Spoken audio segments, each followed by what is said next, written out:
आप देखो जिन बच्चों ने ब्रह्मचर्य छीण नहीं किया है, उनको देखो कैसे उछलते हैं, कैसे कूदते हैं, बिजली की तरह उनके शरीर में स्फूर्ति होती है, एक उन्मत्तता है, गाते हैं। क्यों? वो उन्माद पैदा कर रहा है ब्रह्मचर्य, आनंद का उन्माद। और जो ब्रह्मचर्य छीण किए होते, मक्खी उड़ाए नहीं होती। ब्रह्मचर्य धारण करने वाले कोई बादाम हलवा घी की जरूरत ही नहीं भाई, बिल्कुल सच्ची मानिए। जैसे तप्त भूमि में पैर कैसे पड़ता है, ऐसी बिजली रहती ब्रह्मचारी के शरीर। बिजली 60 किलोमीटर बिना विश्राम किए चलते देखा है। कमंडल हाथ में चल, ब्रह्माकार वृत्ति चले जा रहे। कब आहार मिलेगा, कब विश्राम, कोई मतलब नहीं है। भगवदाकार दाई करवट से सोना ब्रह्मचर्य के लिए लाभदायक रहेगा। सोते समय भगवत चिंतन अत्यंत आवश्यक है। यदि आप सोते समय छूट दे दी तो गलत चिंतन उस समय जरूर होगा, और गलत चिंतन हुआ अगर सो भी गए तो धोखा हो जाएगा, और अगर जगते रहे तो धोखा हो जाएगा। स्मार्ट मोबाइल, इंटरनेट, उसमें क्या है कि बहुत से बच्चे विषयाकर्षण के कारण गंदी फिल्में, जिनमें हमारा शास्त्र आदेश करता है किसी भी पक्षी को भोग करते न देखे।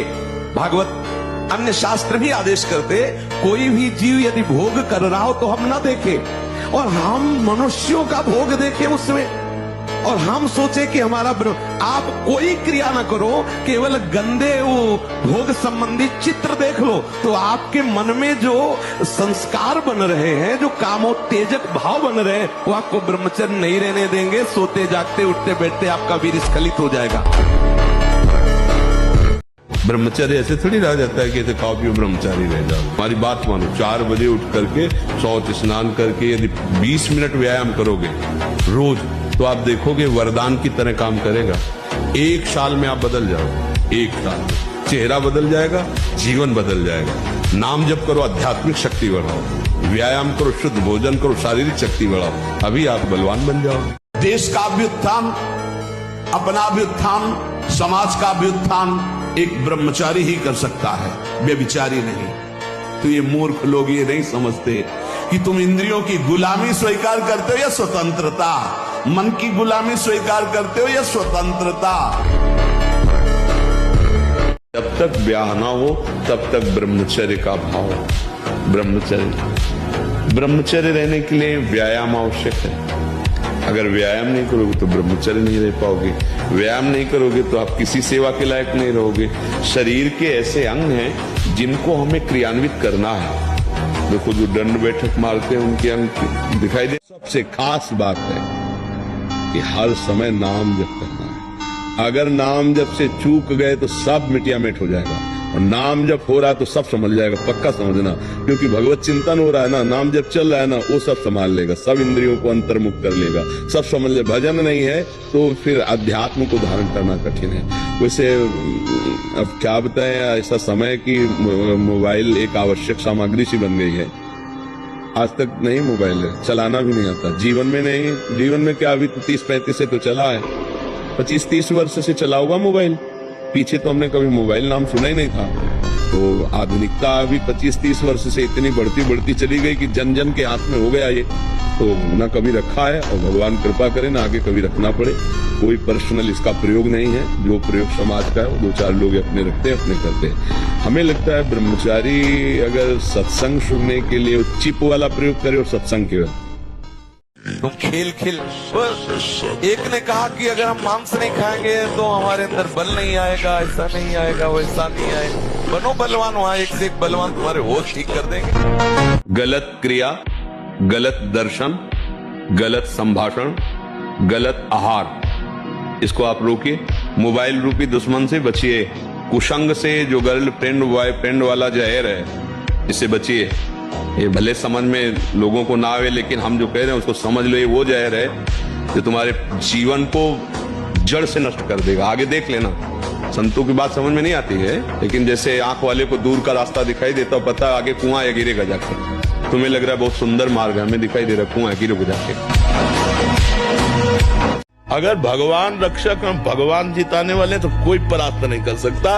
हर विधान उल्टा होता चला जाता है। अगर भगवान से विमुख हो तो चाहे जितनी उन्नति हो उसका परिणाम कुछ नहीं होगा, या हम मर जाएंगे, सब छूट जाएगा। नाम भगवान का, वास्त्र भगवान का, वो उठाते हैं तो उठाते चले जाते हैं ना। तो कभी भी डिस्टर्ब नहीं होना चाहिए। ये बात कभी नहीं लानी चाहिए कि मैं शरीर छोड़ दूं, तो जीवन नष्ट करने के बाद वहां कोई विश्राम स्थल थोड़ी बना है, फिर भेज दिए जाएंगे नीची योनियों में। क्या क्या कष्ट होता है। अब देखो ना, ये मुर्गा मुर्गी बकरा बकरा जीवात्मा के लोग कैसे जिंदा भूंज रहे हैं, कितना दया खत्म हो चुकी है, जिंदा भूंज रहे हैं, खा रहे हैं, शरीर बढ़ा रहे हैं, मरेंगे नरक जाएंगे। तो हमें कोई मनुष्य जन्म मिला है, अब इतना भजन कर लेना है कि इससे नीचे न गिरे। अगर चांस मिले तो पुनः मनुष्य बने और धर्म पूर्वक अपने राष्ट्र की सेवा करें, समाज की सेवा करें, भगवान का भजन करके जीवन पवित्र बनाएं।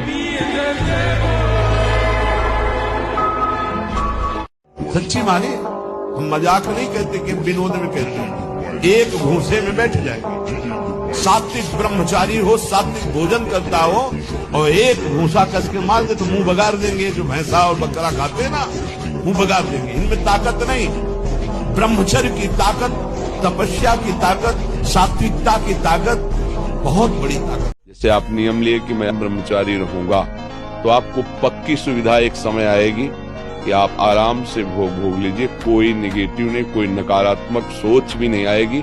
आप उसको स्वीकार करें, क्योंकि आपके व्रत को भंग करने के लिए माया ऐसी सुविधा देगी। आपको ऐसी सेवा मिलेगी या आपकी ऐसी सेवा होगी। कई तरह के विधान पेश किए जाते हैं विपरीतता अंदर पैदा करके भ्रष्ट करने के, तो साधक जीवन भर इस बात से सावधान रहे। दूसरी बात, जब हम स्नान करें ठंडे जल से, नाभि देश में यहाँ से जल को कई बार भोजन इतना पाएं जो सुपाच्य हो और शौच पूरी साफ हो जाए। अगर कब्ज रहेगा तो फिर हमारा ब्रह्मचर्य नष्ट होने की संभावना रहती है। जिसकी बहुत कब्जियत बनी रहती है, तो ब्रह्मचर्य क्या है, घी समझो, वो उसको उचित आहार विहार से संयम में किया जाता है। मरना ही है ना, तो लगा लंगोटी। मरना है तो ऐसा मर के अमर हो जा। मरने जैसा दुख सहना चाहता ना, लगा लंगोटी और 2 रोटी मांग के खाओ, रात दिन भजन कर, देख पूरे विश्व को हिला न दे सके। मानो हम कह रहे पत्नी छोड़ दिए, परिवार छोड़ दिए, मैं अकेला हूं, तो मैं भगवान का भजन करके ऐसा तप करूंगा कि जिसको चाहूं झुका लो। असमर्थ होकर सर्व समर्थ भगवान की शरण जाना, और अपने को ऐसा समझना कि अब मेरे कदम भी उठेंगे तो भगवान के बल से ही उठेंगे, मेरे में तो कोई बल नहीं है, और बिल्कुल भगवद आश्रित हो जाना। तो फिर भगवान जैसे अर्जुन के रथ की डोर अपने हाथ में ले ली, ऐसे हमारे जीवन की बागडोर स्वयं भगवान संभाल लेते हैं। बता रहे हैं, विश्व ब्रह्मांड में जितना धन है कुबेर के कोने में है, कुबेर के पास जितना खजाना है लक्ष्मी जी के एक चरण चिन्ह के कोने में है। वो लक्ष्मी जी जिनके चरण सहलाती रहती है वो हरि हैं, वो हरि जिनके चरणों में महावर रचते हो हमारी प्रिया जी। अब हम चर्चा किसकी करेंगे, नीचे करेंगे किसी की? अरे सुरपति नरपति लोकपति जिनके भावे घास, समझे में नहीं आ रहा, समझे।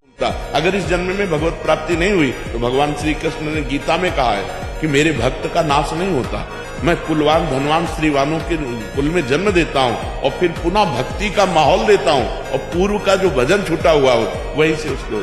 अब बिल्कुल ऐसे ही रहो जैसे रह रहे हो, बिल्कुल संसारिक बन करके रहो, लेकिन अंदर का चिंतन आपका बदल जाए। अंदर के चिंतन में आपकी यश की भावना न रह जाए, अंदर के चिंतन में आपको धन बढ़ाने की भावना न रह जाए, अंदर का चिंतन हो जाए प्रभु बहुत जन्म व्यतीत हो गए, अब एक बार आपसे मिलना चाहते हैं, एक बार आपसे मिलना चाहते हैं प्रभु, मुझे आप चाहिए, अब संसार में। खुला वर्णन किया है कि जिस पात्र में मांस राधा गया है उस पात्र में खीर पूरी भी बना के दी जाए तो अभक्ष्य ही रहेगा। जिस रसोई में मांस राधा गया है उस रसोई में वैष्णव भोजन नहीं पा सकता। ये बंसी वाला ऐसा नहीं, ये काल का भी काल है। बहुत कृपा है जो ऐसा ठाकुर हमारा है। ये कोई छाती ऐसे नहीं गरजती, हमारे जीवन धन, हमारे प्राण धन। एक कन्हैया ऐसा नहीं है अगासुर बकासुर को एक भूसे में आप ऐसे स्वामी के सेवक हैं, विश्वास कीजिए। ये जहर को भी बहुत आराम से पी करके पचा लेता है, आग को भी पचा लेता है। स्वामियों का भी स्वामी है। जब समझ में आ जाएगा तुम किसके दास हो ना, कभी उदास नहीं हो, छाती फूली घूमे, गर्भ में रहोगे, हम श्यामा श्याम। यही है जो अखिल ब्रह्मांडों के स्वामी हैं।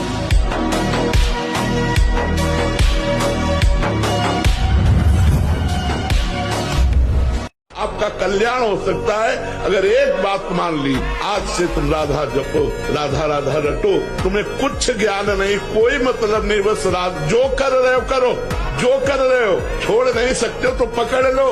हम ये नहीं कह रहे ये छोड़ो ये छोड़ो ये छोड़ो, तब पकड़ो। किसी लड़की के जीवन में धोखेबाजी न करें। आप अपने मम्मी पापा से अपनी बात पूरी शेयर कर दो। आप ब्याह बिल्कुल मत करो, उसको घर में बैठाल कर उसकी जिंदगी नर्क मत बनाओ।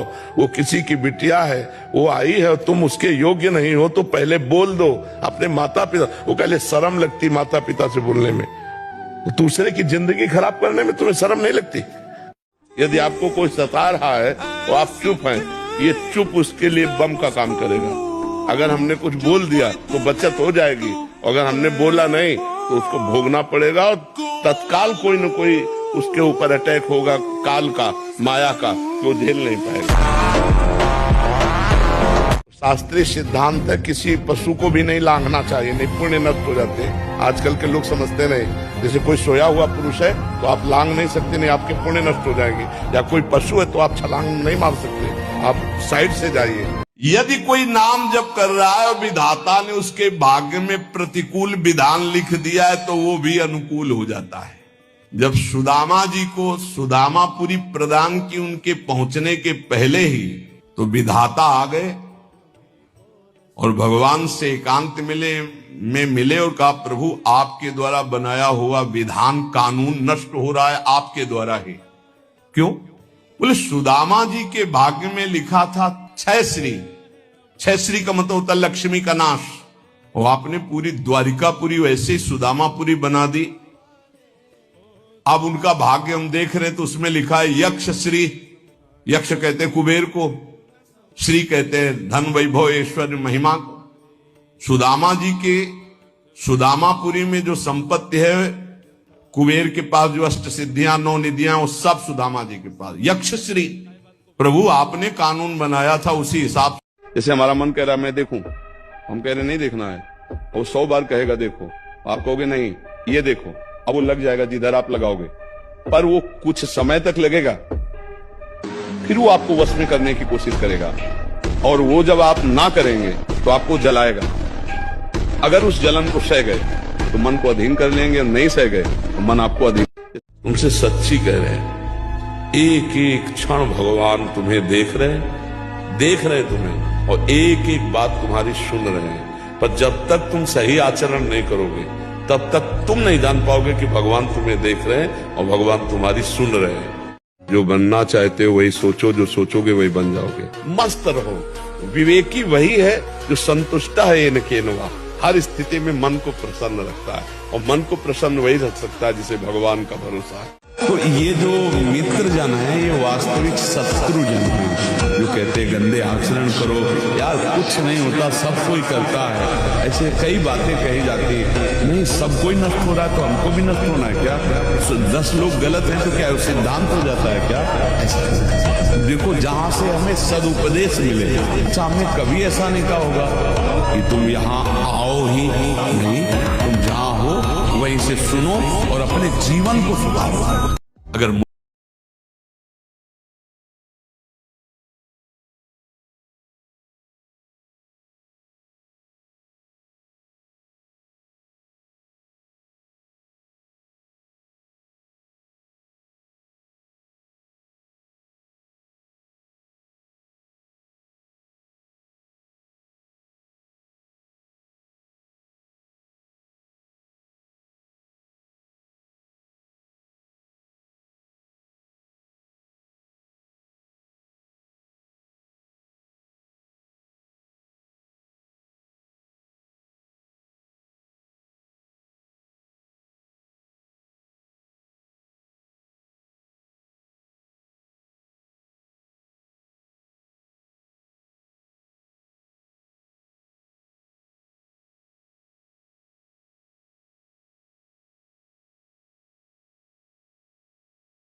सब माताओं से विनय है, संयम से रहो, सावधान रहो। ये हत्या ऐसी नहीं तुम्हारे दान पुण्य से क्षमा हो जाएगी।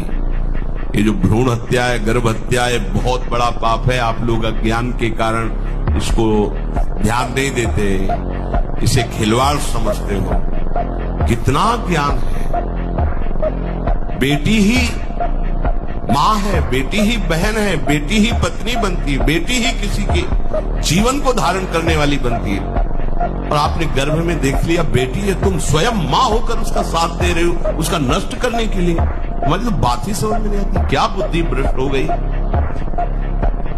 अगर पुरुष का इतना महत्व है तो बेटियां ना हो तो तुम्हारी कौन सी गति होगी, सोचो जरा। जीना मुश्किल हो जाएगा तुम्हारा। तुम पुरुष किस काम के रह जाओगे। समस्त क्रियाओं के संकल्प इसी से बनते हैं, रजोगुण से। राग और दुख ये दोनों भोग इसी से होते हैं। राग हो जाना, प्रतिकूलता मिलने पर दुख हो जाना, ये काम का जनक है, पिता है, इसी से काम पैदा होता है। और क्रोध का जनक काम है, काम से ही क्रोध होता है। जहां विषयों का चिंतन होने लगे समझ लेना रजोगुण छा गया तुम्हारे हृदय में। ध्यायतो विषयान पुंसास संगातेषु उपजायते संगात संजायते कामः। लोग ऐसे प्रश्न कर देते कि एक बार अगर हम गाली सह गए तो 100 बार देगा वो। नहीं नहीं, गलत सिद्धांत। एक गाली दिया, तुम 2 गाली दिए तो तुम कमजोर बन गए। एक गाली दिया, मुस्कुरा चले गए, उसके थप्पड़ मारने वाला तीसरा ऐसा आएगा कि जिंदगी में गाली नहीं दे पाएगा। तुम निकलो, भगवान भेज रहा है, उसकी व्यवस्था भेज रहा है। थोड़ा समय लगता है, हमारे मालिक का बहुत हिसाब किताब लंबा है तो समय थोड़ा लगता है, लेकिन जिस दिन मुकदमा सामने आया तो फाइनल में लंच मात्र भी देर नहीं होगी। आप ये समझ लो, कहीं धोखा नहीं होगा। उपासक का जब लक्ष्य दृढ़ नहीं होता तभी अंतःकरण माया के द्वारा आकर्षित होकर इंद्रियों के साथ भोगों में विचरण करता रहता है। जहां भोगों में सुख बुद्धि है, पापाचरण को रोका ही नहीं जा सकता। इंद्रियों के भोगों में सुख बुद्धि, फिर धर्माचरण, भगवदाचरण, इसके करने की सामर्थ्य नहीं रहती।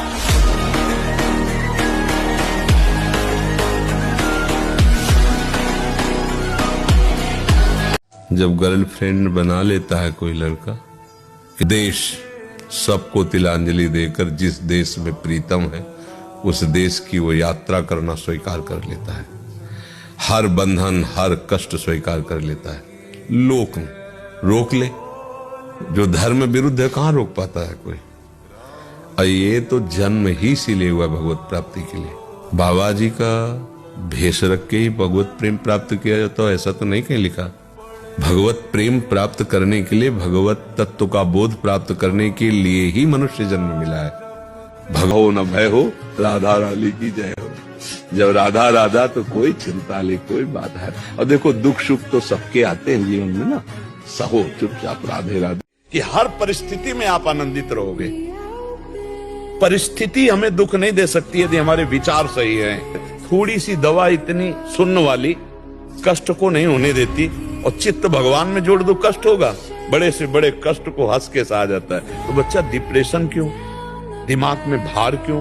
क्योंकि वो अहंकारी अज्ञानी जीव भगवान से परिचय नहीं प्राप्त किया, अध्यात्म को नहीं जाना, इसलिए दुखी हो रहे। नहीं बोलो चिंतन की क्या परेशानी है। लहसुन प्याज ही केवल भोजन का दोष नहीं है, भोजन का दोष धन भी है। किस धन से भोजन आया है, जिस धन से भोजन आया है उसका प्रभाव हमारे ऊपर पड़ेगा। भले वो सात्विक मूंग की दाल और रोटी हो, लेकिन वो धन अशुद्ध प्रकृति से कमाया गया है, पाप कर्म से कमाया गया है और मुझे दिया गया है, तो मेरी बुद्धि पर उसका फर्क पड़ जाएगा, उसको बुद्धि भ्रष्ट हो जाएगी। भीष्म पितामह जी, द्रौपदी जी, युधिष्ठिर जी और सब है सैया पर पड़े हुए हैं, जो बाणों की सैया पर। तो उनसे प्रश्न युधिष्ठिर जी कर रहे हैं, तो सटीक उत्तर दे रहे, तो द्रौपदी जी हंस पड़े। तो भीष्म जी ने कहा बेटा हंसे क्यों, उपदेश कोई हंसने वाला तो है नहीं। तो उनका इसलिए हंस रहे कि बहुत ज्ञान की बातें कर रहे हो इस समय, और उस समय ये ज्ञान तुम्हारा कहाँ गया था जब सभा में मुझे निर्वस्त्र किया जा रहा था और मैं चीख चीख के कह रही थी क्या ये धर्म है तो आप जैसे धर्मात्मा पुरुष की बोलती बंद थी, क्यों नहीं बोले उस समय, और इस समय आप बोले हो।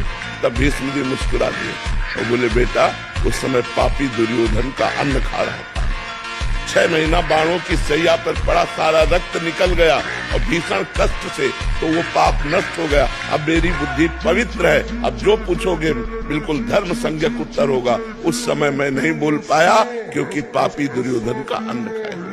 अन्न का बड़ा प्रभाव है।